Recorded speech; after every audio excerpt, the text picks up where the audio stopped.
Welcome back to 30 Days to Learn Photoshop. This is the course conclusion. My name is Ben Gribbin, and in today's lesson we are going to briefly recap what we've learned, and then we're going to look at sources of additional information and places we can find out more about how to use Photoshop.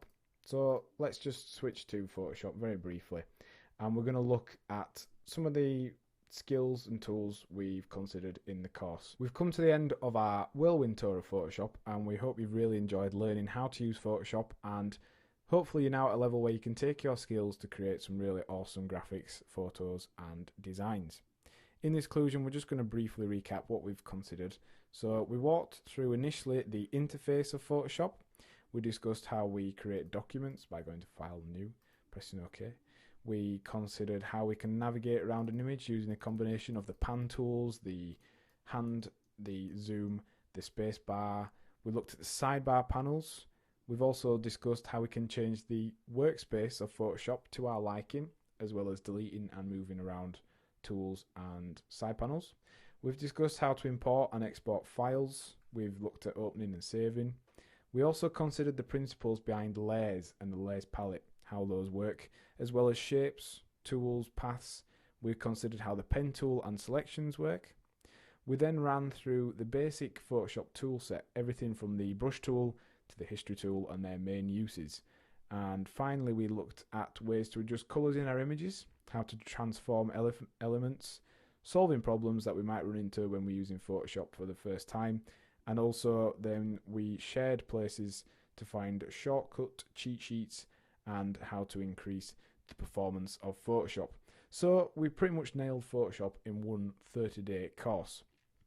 However, if you'd like to learn more, and you will need to learn more, and you'll want to learn more, then go ahead and follow these next two websites we're going to show you. Go to psd.tutsplus.com/sessions/Photoshop-basics, spelt with an X. And this is a session from PSD Tuts all about how to use Photoshop by a certified Adobe Design Master. So this lesson's got quite a lot of tutorials on how to achieve certain effects.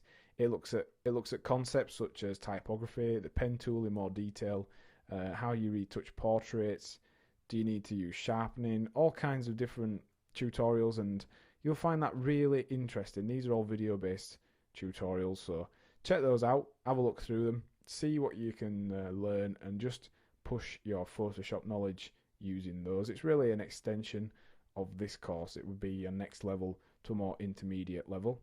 psd.tutsplus.com/sessions/Photoshop-tutorials-for-beginners.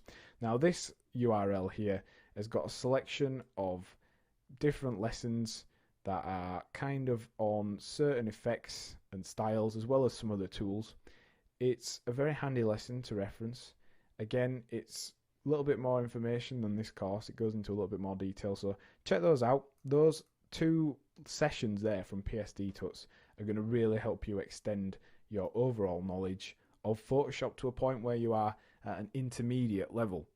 And then finally, the more and more you use Photoshop, the more you are going to need to use websites like Graphic River to be able to extend your Photoshop toolset.